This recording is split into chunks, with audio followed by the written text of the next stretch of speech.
Fala pessoal, seja bem-vindo a mais um estudo da Bíblia. No estudo anterior nós aprendemos sobre a segunda vinda de Jesus e hoje nós vamos estudar sobre o milênio. Então hoje a gente vai estudar sobre esse tema bem interessante, o milênio. É um estudo curto, então acompanhe até o final para você ficar por dentro de todo esse assunto, tá bom? Na sequência da volta de Cristo, acontecimentos extraordinários serão lugar. Até que o planeta Terra seja definitivamente restaurado, decorrerá um período de 1000 anos ou um milênio. O que acontecerá na Terra durante esse período? Fica até o final que nós vamos aprender. Mas antes de começar o estudo de hoje, pega aí a sua Bíblia. Vou pegar uma que tem aqui. Antes de começar o estudo de hoje, pega aí a sua Bíblia. Agora eu estou aqui com a Bíblia missionária do Ministério Jovem. Pega aí a sua Bíblia para acompanhar cada texto que nós vamos estudar aqui hoje. Eu também quero fazer uma oração, então feche seus olhos para a gente pedir a orientação de Deus. Senhor Deus e Pai, hoje nós vamos estudar mais sobre o milênio. Senhor, nos dê sabedoria, nos dê compreensão sobre esse assunto, Pai querido. Nos revele o que o Senhor quer que nós saibamos a esse respeito. É o que nós pedimos por Jesus. Amém. Então a primeira pergunta diz assim: para onde irão os salvos após a volta de Cristo e quanto tempo ali permanecerão? Só um detalhe: se você não estudou o estudo bíblico da volta de Jesus, então volta lá naquele estudo, tá bom? Que é o estudo anterior, para você entender melhor, porque senão você não vai entender muito bem o assunto de hoje. Mas dando continuidade, a resposta está lá em Apocalipse, capítulo 20, verso 6, que diz assim: bem-aventurado e santo é aquele que tem parte na primeira ressurreição. Sobre esses a morte não tem autoridade. Pelo contrário, serão sacerdotes de Deus e de Cristo e reinarão com ele os 1000 anos. A questão pede pra gente marcar verdadeiro ou falso, então a resposta fica assim, ó: eles irão para o céu e reinarão com Cristo durante 1000 anos? Verdadeiro. Eles serão sacerdotes de Deus, sobre eles a morte não terá mais poder? Verdadeiro também. Permanecerão vivos na terra? Falso. As pessoas que foram salvas, que aceitaram o sacrifício de Jesus, se prepararam para a volta dele, elas vão morar no céu durante um período de 1000 anos. Quando Jesus voltar, durante 1000 anos, eles estarão no céu e a morte não vai ter poder sobre essas pessoas. A segunda pergunta diz assim: o que os salvos farão no céu durante os 1000 anos? Também marque verdadeiro ou falso. Vamos ler Apocalipse, capítulo 20, verso 4, primeira parte desse verso. Vi também tronos, e nestes sentaram-se aqueles aos quais foi dada a autoridade de julgar. Vi ainda as almas dos decapitados por causa do testemunho de Jesus, bem como por causa da palavra de Deus. Também 1 Coríntios, capítulo 6, verso 2 diz assim: ou não sabeis que os santos hão de julgar o mundo? Ora, se o mundo deverá ser julgado por vós, sois acaso indignos de julgar as coisas mínimas? Então esses dois textos aqui estão falando a respeito do que os salvos farão no céu durante os 1000 anos. Verdadeiro ou falso? Os salvos receberão a autoridade de julgar? Verdadeiro. Os salvos decidirão o retorno de Lúcifer ao céu? Falso. Os salvos entenderão por que muitos não estarão lá? Verdadeiro. Durante os 1000 anos que nós estivermos no céu, os que foram salvos, eles vão estudar os casos das pessoas, nós vamos ver isso mais para frente. Mas nós vamos receber a autoridade de julgar. Hoje, ninguém pode dizer assim: olha, aquela pessoa não vai para o céu porque ela é uma pecadora. Ninguém pode dizer isso, porque todos nós somos pecadores. Jesus não nos deu essa autoridade. Mas quando estivermos no céu, depois de alcançarmos a salvação em Jesus, aí sim nós teremos a autoridade de julgar. Olha só o que diz a pergunta número 3.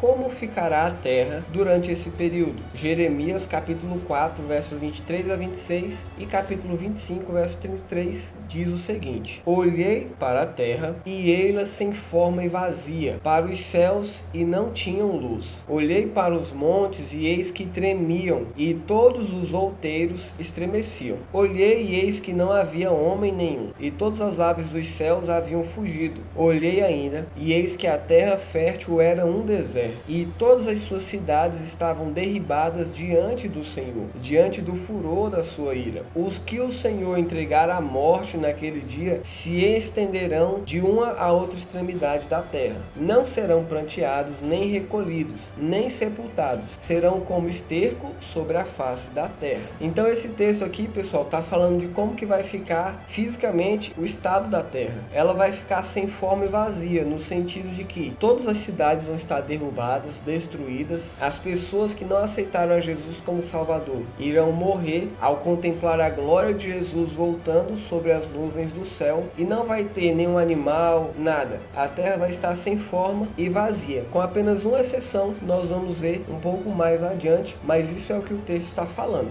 Então a resposta fica assim: a terra ficará sem forma e vazia, voltará a ser um abismo como era antes de ser criada. Nela não haverá pessoas vivas, as cidades ficarão todas derribadas e destruídas diante da vinda de Cristo. A terra ficará cheia de pessoas mortas. Olha só o que diz a quarta pergunta: quem permanecerá na terra durante os 1000 anos? Apocalipse capítulo 20, verso 1 ao 3, diz assim: então vi descer do céu um anjo, tinha na mão a chave do abismo e uma grande corrente. Ele segurou o dragão, a antiga serpente, que é o diabo, Satanás, e o prendeu por 1000 anos. Lançou-o no abismo, fechou e pôs selo sobre ele, para que não mais enganasse as nações até se completarem os 1000 anos. Depois disso, é necessário que seja solto pouco tempo. Então, pessoal, a terra vai estar sem forma e vazia, e as únicas pessoas que estarão aqui nela será Satanás, que vai estar preso. Satanás e os seus demônios. Olha só como é que fica a resposta. Nesse período, na terra, ficarão vivos apenas Satanás e seus anjos. A prisão de Satanás é circunstancial ou simbólica, pois ficará 1000 anos sem ninguém atentar. Então, pessoal, a única pessoa, o único ser que vai estar aqui na Terra durante esse período de 1000 anos vai ser Satanás e seus anjos presos, porque não vai ter ninguém para tentar. E a quinta pergunta diz assim: passados os 1000 anos, o que ocorrerá a Satanás e os ímpios? Apocalipse capítulo 20, versos 5 a 7 diz assim: os restantes dos mortos não reviveram até que se completassem os 1000 anos. Esta é a primeira ressurreição. Bem-aventurado e santo é aquele que tem parte na primeira ressurreição. Sobre esses a segunda morte não tem autoridade. Pelo contrário, serão sacerdotes de Deus e de Cristo, e reinarão com ele os 1000 anos. Quando, porém, se completarem os 1000 anos, Satanás será solto da sua prisão. Então, Satanás vai ficar preso aqui durante esse período de 1000 anos, mas quando finalizar o milênio, Satanás vai ser solto por pouco tempo, e a pergunta seguinte, a sexta pergunta, vai nos dar uma compreensão melhor. Por enquanto a resposta fica assim: os ímpios ressuscitarão. Satanás será solto de sua prisão, pois terá novamente a quem tentar. A sexta pergunta diz assim: que outros eventos marcam o fim dos 1000 anos? Então, além de Satanás ser solto da sua prisão, o que mais vai acontecer quando finalizar o milênio? A resposta está em Apocalipse capítulo 21, verso 2, verso 10 também, e o capítulo 20, verso 5, verso 7, que a gente vai ler novamente. Vi também a cidade santa, a nova Jerusalém, que descia do céu, da parte de Deus, ataviada como noiva, adornada para o seu esposo. E me transportou em espírito até uma grande e elevada montanha, e me mostrou a santa cidade, Jerusalém, que descia do céu da parte de Deus. Os restantes dos mortos não reviveram até que se completassem os 1000 anos. Esta é a primeira ressurreição. Quando, porém, se completarem os 1000 anos, Satanás será solto da sua prisão. Então, uma das coisas que vai acontecer, além de Satanás ser solto, é a nova Jerusalém, a cidade santa de Deus, ela vai descer do céu para ser estabelecida aqui na terra. Nesse momento, aquelas pessoas que morreram e não aceitaram a salvação de Jesus também vão ressuscitar. E é aí que Satanás é solto da sua prisão, porque a prisão dele era circunstancial, não tinha ninguém para ele tentar. Mas quando Jesus voltar pela terceira vez, quando acabar os 1000 anos, Satanás vai ter novamente a quem tentar, que vai ser os ímpios que ressuscitaram para o juízo. Então a resposta fica assim: a cidade santa descerá para a terra. Dentro da cidade estarão os salvos com Jesus. Fora da cidade estarão os perdidos juntamente com Satanás. E a sétima pergunta diz assim: o que Satanás fará com seu grande exército à medida que a cidade santa se aproxima da terra? Apocalipse capítulo 20, verso 8 diz assim: e sairá a seduzir as nações que há nos 4 cantos da terra, Gog e Magog, a fim de reuni-las para a peleja. O número dessas é como a areia do mar. Então Satanás é solto da sua prisão, porque agora ele tem pessoas a quem tentar. Então ele vai reunir essas pessoas num grande exército que vai tentar atacar a cidade santa, a Nova Jerusalém, que está descendo do céu. E é nesse momento que Deus vai derramar o seu juízo sobre Satanás e os seus anjos e também sobre as pessoas que não aceitaram a salvação. A resposta fica assim: reunirá seu exército, que será como a areia do mar, e se preparará para atacar e tentar possuir a cidade santa, que descerá do céu. A oitava pergunta diz assim: qual será a sentença final daqueles que rejeitaram a Deus e sua vontade? Apocalipse capítulo 20, verso 9 e Mateus capítulo 25, verso 41, que diz assim: marcharam então pela superfície da terra e sitiaram o acampamento dos santos e a cidade querida. Desceu, porém, fogo do céu e os consumiu. Então o rei dirá também aos que estiverem à sua esquerda: apartai-vos de mim, malditos,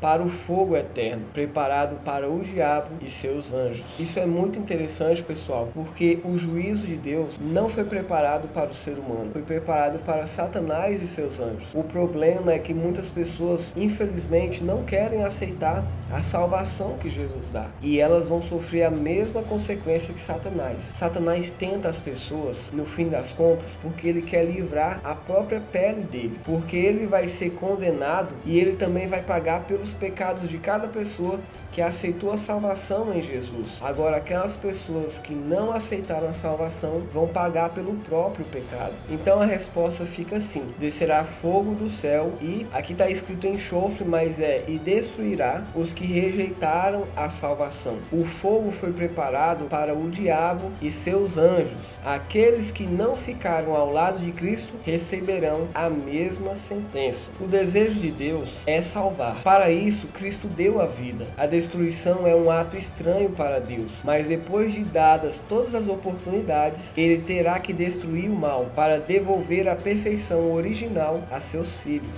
Então, como eu disse, pessoal, Deus não quer destruir o ser humano. Tanto é que ele deu a própria vida em Jesus para salvar. E hoje ele tem chamado as pessoas ao arrependimento para se prepararem para a sua vinda. E só não vai entrar no céu aquelas pessoas que não quiserem aceitar a salvação em Jesus. Quem tiver disposto a aceitar a salvação vai ser salvo. Vamos para a recapitulação. Após a segunda vinda de Cristo, inicia-se o milênio. Durante esse período, os salvos estarão no céu. A terra ficará sem forma e vazia. Não haverá pessoas vivas, com exceção de Satanás e seus anjos. No fim desse período, a Nova Jerusalém descerá para a terra com os salvos. Satanás formará um grande exército, mas serão todos queimados com fogo e enxofre. E pessoal, eu não posso finalizar esse estudo sem fazer com você um compromisso de fé. Então eu quero te perguntar: você quer estar no céu durante os 1000 anos? Você sente que Jesus está te chamando para passar a eternidade com Ele? Você decide a partir de agora fazer parte dos seguidores de Deus? Se esse é o desejo do seu coração, eu quero orar com você nesse momento. Feche seus olhos, vamos falar com Deus. Meu Deus e Pai, nós somos agradecidos a Ti por Jesus, que deu a vida para nos salvar. Nós queremos Te pedir, Pai, que o Senhor perdoe os nossos pecados, que o Senhor nos ajude, Pai querido, a ter uma vida transformada, nos ajude a nos prepararmos para a Tua vinda. Cubra a nossa vida, Pai, com a justiça de Jesus. Nós queremos ser salvos por Ele. Nós queremos estar no céu, Pai querido, do lado das pessoas que aceitaram a Tua salvação. Por isso pedimos que o Senhor nos ajude a nos preparar para a Tua vinda. Essas bênçãos, Pai, nós pedimos no nome de Jesus. Amém. Mas calma que eu ainda tenho um spoiler para dar para você. Hoje nós estudamos sobre o milênio, mas o próximo estudo nós vamos falar sobre a verdade sobre a morte. O que acontece a uma pessoa depois da morte? As tentativas feitas para se responder a essa pergunta são muitas. Em meio a ideias conflitantes, necessitamos obter uma resposta produtora de segurança. Por isso, eu quero convidar você para acompanhar o próximo estudo, que vai esclarecer e vai dizer tudo que a Bíblia apresenta sobre a verdade sobre a morte, tá bom? Eu espero você no próximo estudo. Que Deus abençoe.